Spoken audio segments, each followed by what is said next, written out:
श्री राम जय जय राम। श्री राम जय जय राम। श्री राम जय जय राम। श्री राम जय जय राम। श्रीमद् वाल्मीकि रामायण का अयोध्या कांड का 68वां सर्ग। वशिष्ठ जी की आज्ञा से 5 दूतों का अयोध्या से कह देश के राजगृह नगर में जाना। तेषां तद्वचनं श्रुत्वा वसिष्ठा प्रत्युवाच मित्रावातजनान् सर्वान् ब्राह्मणान् तानिदं वचाम्। मार्कंडेय आदि ऐसे वचन सुनकर महर्षि वशिष्ठ ने मित्रों, मंत्रियों और उन समस्त ब्राह्मणों को इस प्रकार उत्तर दिया। यदसौ मातुल कुले दत्त राजा परम सुखी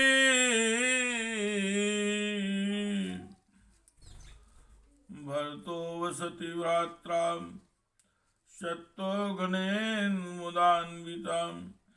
राजा दशरथ ने जिनको राज दिया वे भरत इस समय अपने भाई शत्रुघ्न के साथ मामा के यहाँ बड़े सुख और प्रसन्नता के साथ निवास करते हैं। तच्छीघ्रं यवनादूतां गच्छन्तु त्वरितं है आनेतुं भ्रातरो वीरो किं समीक्षामहे वयम्। उन दोनों वीर बंधुओं को बुलाने के लिए शीघ्र ही तेज चलने वाले दूत घोड़ों पर सवार होकर यहाँ से जाएं। इसके सिवा हम लोग और क्या विचार कर सकते हैं। गच्छन्त्विति तथा सर्वे वसिष्ठं वाक्यं ब्रुवन् तेषां तद्वचनं श्रुत्वा वसिष्ठो वाक्यं ब्रवीत्। इस प्रकार सबने वशिष्ठ जी से कहा, हाँ दूत अवश्य भेजे जाए। उनका वह कथन सुनकर वशिष्ठ जी ने दूतों को संबोधित करके कहा, यही सिद्धार्थ विजय जयंता शोक नंदन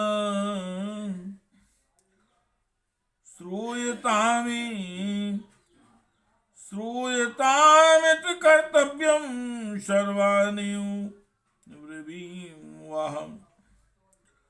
सिद्धार्थ, विजय, जयंत, अशोक और नंदन, तुम सब यहाँ आओ और तुम्हें जो काम करना है उसे सुनो। मैं तुम सब लोगों से ही कहता हूँ। पुरम राजगृहं गत्वा शीघ्रं सिञ्जये है।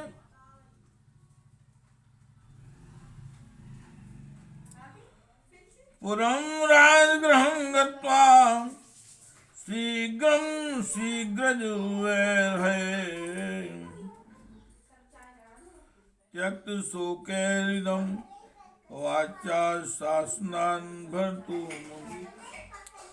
तुम लोग शीघ्रगामी घोड़ों पर सवार होकर तुरंत ही राजगृह नगर को जाओ और शोक का भाव न प्रकट करते हुए मेरी आज्ञा के अनुसार भरत से इस प्रकार कहो।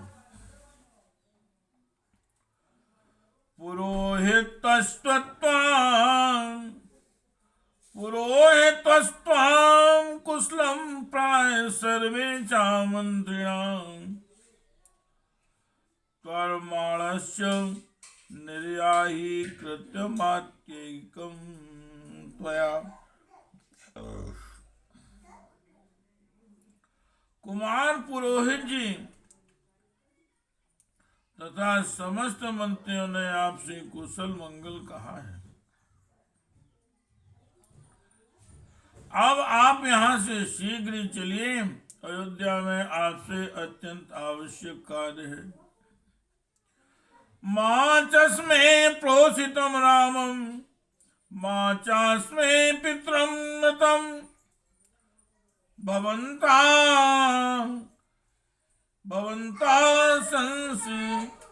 संसि सुरगत्वाम राघवाणामितां क्षयम्।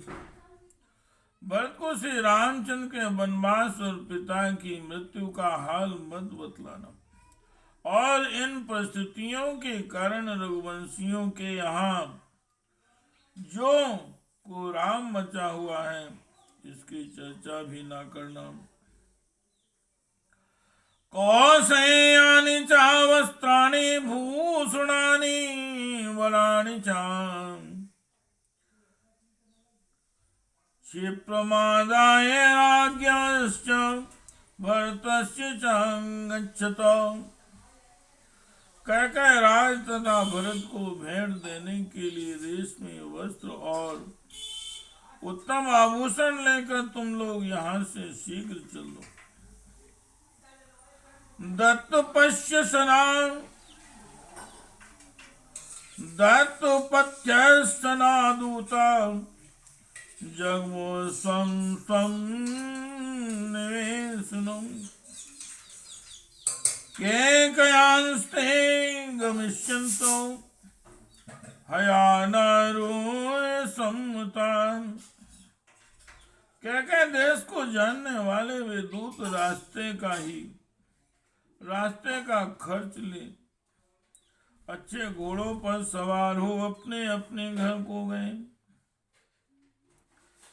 तथा प्रस्थानिकं कृत्वा कानसेस्मनन्तरं वसिष्ठेनाभ्यनुज्ञाता दूता संत्वरितं ययुः। तदनंतर यात्रा संबंधी शेष तैयारी पूरी करके वशिष्ठ जी की आज्ञा ले सभी दूत तुरंत वहां से प्रस्थित हो गए। नन्तेना रतालस्य प्रलम्बस्योत्तरं प्रति निषेवाणास्ते जगमर्णने मध्ये मालिनी। अपारताल नामक पर्वत के अंतिम छोर अर्थात दक्षिण भाग और प्रलम्ब गिरि के उत्तर भाग में दोनों पर्वतों के बीच से बहने वाली मालिनी नदी के तट पर होते हुए वे दूत आगे बढ़े। ते हास्तिनपुरे गंगा तीर्थराप्तिंग मुखायुः पांचाल देश साध्य मध्येन कुरुजांगलम।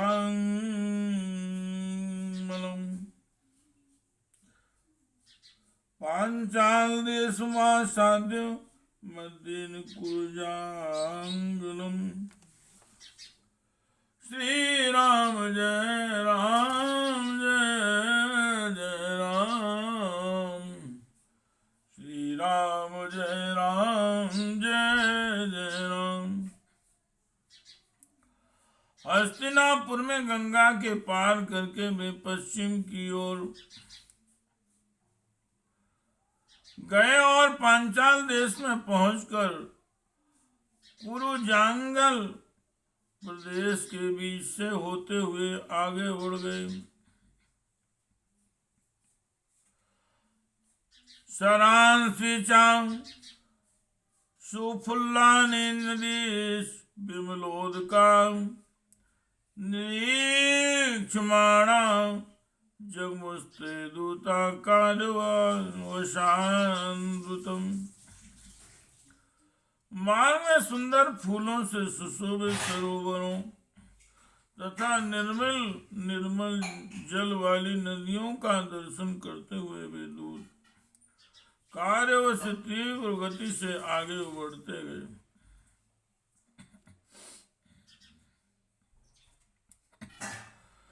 ते प्रसन्नोदकां दिव्यां नानाविध सेवितां उपाधि जगमुर्वेगीन शरदंडां जलाकुलां। तदनंतर वे स्वच्छ जल से सुशोभित पानी से भरी हुई और भांति भांति के पक्षियों से सेवित दिव्य नदी शरदंडा के तट पर पहुंचकर उसे वेग पूर्वक लांघे। निकूल वृक्षमासाद्य दिव्या सत्यो याचनो अभिगम्याविवाह्यम अभिगम्याविवाद्यम तुम कुलिंगा प्राविशन पुनीम। शरदंडा के पश्चिम तट पर एक दिव्य वृक्ष था जिस पर किसी देवता का आवास था, इसीलिए वहां जो याचना की जाती थी वह सत्य सफल होती थी, अतः उसका नाम सत्योप याचन हो गया था। उस वंदनीय वृक्ष के निकट पहुंचकर दूतों ने उसकी परिक्रमा की और वहां से आगे जाकर उन्होंने कुलिंगा नामक पुरी में प्रवेश किया।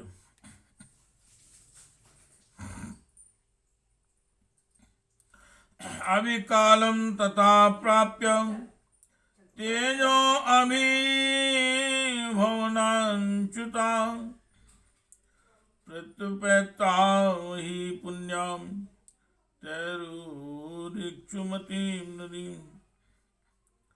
वहां से तेजो अभिभवन नामक गांव को पार करते हुए वे अविकाल नामक गांव में पहुंचे और वहां से आगे बढ़ने पर उन्होंने राजा दशरथ के पिता पितामहों द्वारा सेवित पुण्य सलीला इक्षुमती नदी को पार किया। अवेक्षांजलि पानान् रावणान् वेद पार्गन् यरुर्मध्ये वालिकान् सुधामानुं चान् पर्वतम्। वहां केवल अंजलि भर जल पीकर तपस्या करने वाले वेदों के पारगामी ब्राह्मणों का दर्शन करके दूत वालीक देश के मध्य भाग में स्थित सुदामा नामक पर्वत के पास जा पहुंचे। विष्णोवदं प्रेक्षमाणा विपाशां जामे शाल्मलीं नदीर्वापि तटाकानि पल्वलानि शरांसि चाम्। पश्यन्तो विविधाशापि सिंहान् व्याघ्रान् मृगान् विपान् ययो पथाति माता शास्नो भर्तुरीं स्वाहाम्। उस पर्वत के शिखर पर स्थित भगवान विष्णु के चरण चिन्ह का दर्शन करके वे विपाशा व्यास नदी और उसके तटवर्ती शाल्मली वृक्ष के निकट गई। वहां से आगे बढ़ने पर बहुत सी नदियों, वावड़ियों, पोखरों, छोटे तालाबों, सरोवरों तथा भांति भांति के वन जंतुओं, सिंह, व्याघ्र, मृग और हाथियों का दर्शन करते हुए वे दूत अत्यंत विशाल मार्ग के द्वारा आगे बढ़ने लगे। वे स्वामी की आज्ञा का शीघ्र पालन करने की इच्छा रखते थे। त्रे शांतवाना दूता विकृष्टे सतापथा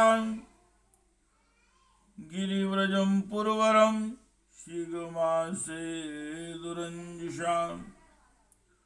उन दूतों के वाहन घोड़े चलते चलते थक गए थे। वह मार्ग बड़ी दूर का होने पर उपद्रव से रहित था। उसे तय करके सारे दूत शीघ्र बिना किसी कष्ट के श्रेष्ठ नगर गिरिव्रज में जा पहुंचे। भरतोप्यार्थं कुल रक्षणार्थं चतुरश्च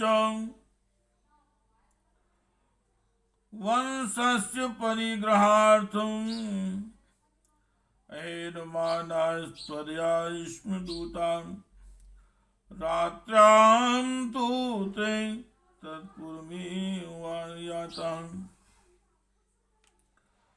अपने स्वामी आज्ञा देने वाले वशिष्ठ जी का प्रिय और प्रिया वर्ग की रक्षा करने तथा महाराज दशरथ के वंश परंपरागत राज्य को भरत जी से स्वीकार कराने के लिए सादर तत्पर हुए। वे दूत बड़ी उतावली के साथ चलकर रात में ही उस नगर में जा पहुंचे। इत्यादि श्रीमद् रामायणे वाल्मीकि आदि काव्ये अयोध्या कांडे अष्टशिष्टतमः सर्गः। इस प्रकार श्री वाल्मीकि निर्मित आस रामायण आदि काव्य के अयोध्या कांड में 68वां सर्ग पूरा हुआ। श्री राम जय राम जय जय राम। श्री राम जय राम जय जय राम। श्री राम जय राम जय जय राम। श्री राम जय राम। श्री राम जय राम जय जय राम। श्री राम जय राम जय जय राम। श्री राम जय राम जय जय राम। श्री राम जय राम जय जय राम। श्री राम जय राम जय जय राम। श्री राम जय राम जय जय राम। श्री